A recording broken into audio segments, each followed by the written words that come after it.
Bwana mtazamaji na mfuatiliaji wa kipindi chetu cha Story za Vijana Mtaani. Ukiwa na hii channel yetu ya Nyota Saba, leo tumepata kidogo kumtembelea mwana hapa akiwa manyumbani. Angalau tupate story yake 1 2 3. Anaitwa Piniel. Piniel, mambo vipi? Safi bro, vipi hali? Salama, unaendeleaje? Tunaendelea vizuri, tunamshukuru Mungu. Ndio, sijui wewe. Sio mbaya. Bwana, tumekuja hapa kwa lengo moja, tupate story kuhusu wewe, maisha yako, mahusiano, kazi yako, mpaka sasa ulipo. Hebu tuambie kidogo kuhusu story yako ya maisha. Kwa majina yangu naitwa Piniel Lukunyo Kigondi, na kwa asili yangu mimi ni Mpare. Ni Mpare kivipi? Tunajua kwamba kuna wale Wapare ambao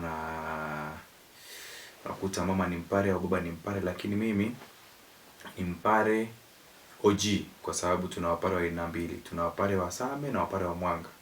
Mimi nimeshia kote. Mamangu ni Mpare wa Mwanga na babangu ni Mpare wa Same, sehemu moja inaitwa Edaro. Kwa hiyo mimi asili yangu naweza nikasema kabisa ni Mpare. Kwa hiyo hapo kuna Wapare, umesema wako Wapare wako aina mbili. Ndio. Wewe asili yako ni Mpare wa Edaro. Edaro ndiko babangu alikotoka. Na unajua chimbuko la Wapare walitokea wapi? Ukileta kwenye mambo ya chimbuko utafarakanisha na watani zangu Wachaga, lakini mimi ni Mpare. Walitokea wapi? Tunaambia walitokea sijui Ethiopia, sijui wapi, lakini mimi ni Mpare. Ni Mpare. Ila ukiniambia chimbuko la mama yangu ni wa Kenya, Wataita. Wanaitwa Wataita kutoka kwa Kenya. Wakahamia kupitia ukanda huu wa Ziwa Jipe kuingia maeneo yanaitwa Ugweno. Ugweno ambayo iko Mwanga kule ndio chimbuko lao, na wakafika kwenye kijiji kimoja kinaitwa Lambo. Kwa hiyo asili yao ikaanzia pale. Sawa.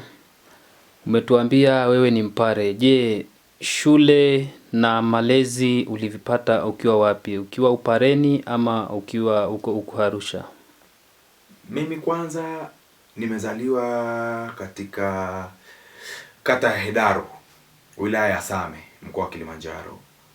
Nimesoma Edaro, kata ya Edaro.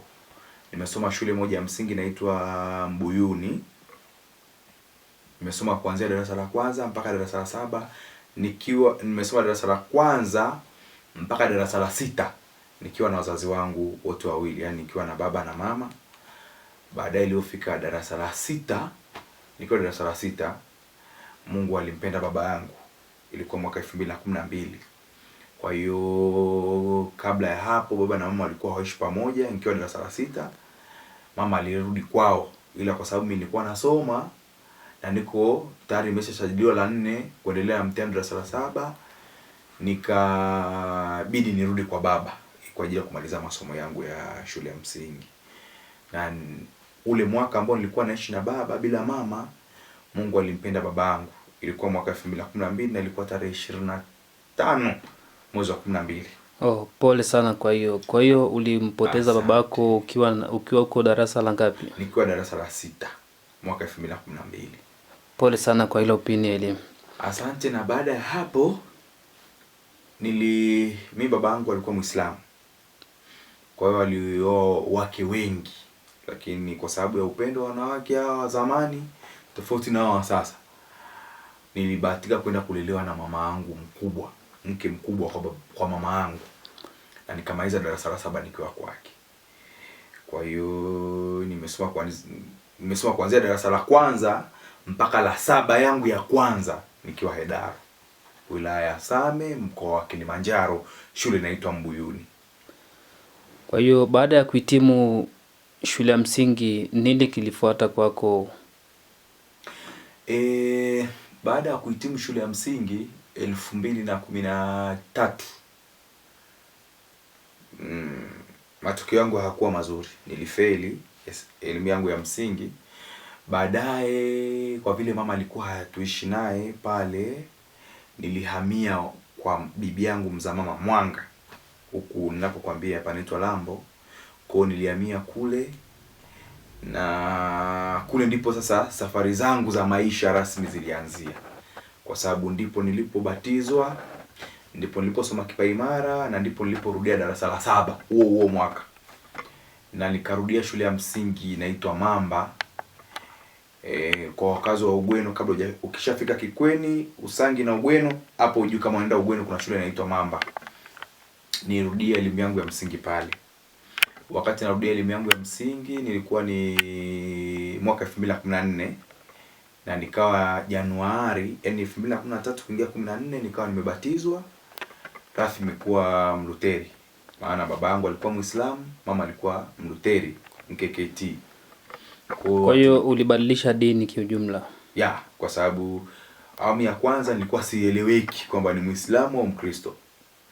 Lakini ilipofika huo mwaka ndo nilitambulikana kama Mkristo rasmi. Kwa hiyo nikaandikishwa mafundisho ya kipaimara. Wakati nasoma darasa la 7 nimerudia baada ya kufeli kule Mbuyuni, wilaya kata ile ya Hedaru, wilaya ya Same, nikahamishwa kwa mama, ndo nikaanza kurudia elimu yangu tena ya msingi ya darasa la 7. Nilisoma mwaka mmoja pale na niliishi kule wakati nasoma kipaimara, lakini narudia darasa la 7. Namshukuru Mungu kwamba kipaimara nilipata, ilikuwa tarehe 21 mwezi wa 12 mwaka 2024. Lakini matokeo yangu pia darasa la 7 yalinikataa. Kwa nilifeli tena awamu ya pili. Kwa baada ya kufeli awamu ya pili, pakawa na mzozo kati ya ndugu zangu, mama. Wengine wanasema arudi shule, wengine wanasema katafute maisha. In short, niliulizwa nini napenda, kwa sababu nilikuwa niko na wenzangu ambao nilisoma nao kule Daru. Wengine walikuwa wana uwezo, wengine walikuwa madereva, wengine walikuwa makondakta wa malori, wengine walikuwa nini. Kwa nikavutiwa kuwa dereva. Miongoni mwa vitu ambavyo nilitamani kwenye maisha yangu kuwa ni dereva. Ulikuwa unahitaji kuwa dereva wa aina gani? Wa magari makubwa? Nilitamani kuwa dereva wa mabasi. Mabasi. Ya. Lakini kutokana na hiyo ndoto yako iliishia wapi Bwana Peniel? Ndoto yangu iliishia baada ya mimi kutoa mawazo. Aliyekuwa anataka kunidhamini au kuniendeleza kwa ajili ya maisha alikuwa ni dada yangu. Dada yangu mkubwa. Kwa dada yangu mkubwa akaniambia siwezi kupeleka kwenye hicho kitu ninachokitaka. Mwisho siku dada yangu alikuwa anaishi Arusha. Kwa hiyo dada yangu akasema ana watu anajuana nao. Kwa hiyo utoke kijijini uje ujifunze ufundi. Ufundi gani? Dada yangu akasema lazima uwe fundi welding. Kwa hiyo nikatoka nyumbani, lakini kwa shida. Kwa sababu unajua mambo yetu ya wazee wa vijijini. Wengine wanakuambia ukiwa fundi utakuwa kilema, si ukiwa fundi welding utapofuka macho na kwa mwisho siku ile hofu na mimi ikaniingia, nashindwa kwamba nitakuwa fundi wa namna gani. Lakini nilitoka kweli, sitakaa nikasahau.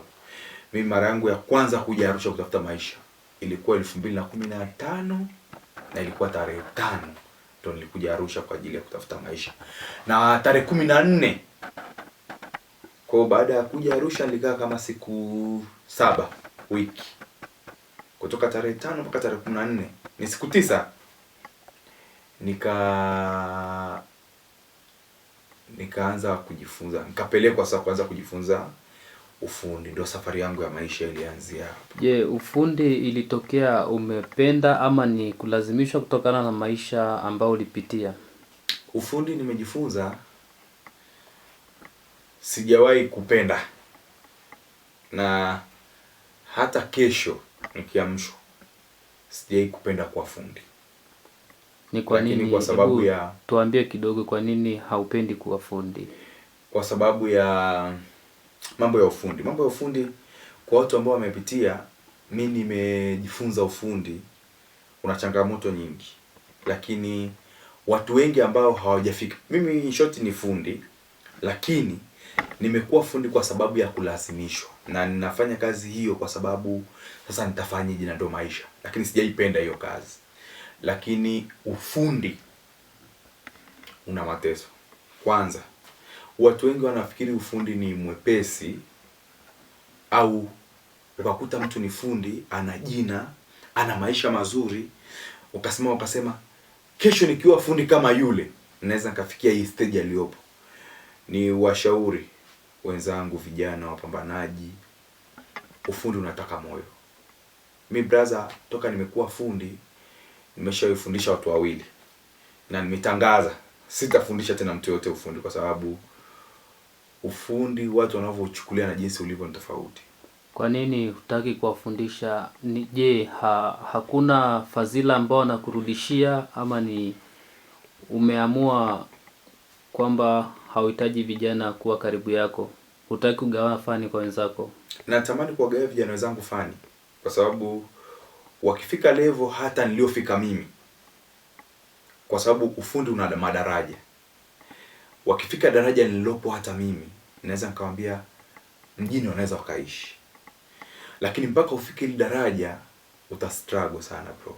Inaweza kukuchukua miaka mingapi kwa kijana anayeanza hadi akafikia level ulionao wewe? Bro, mimi nimejifunza ufundi 2015. Nimejua ufundi 2016. Na ukaanza kulipwa lini? Baada ya hapo 2016 nimeanza kuwa fundi rasmi 2016 mkawa mwezi wa 9.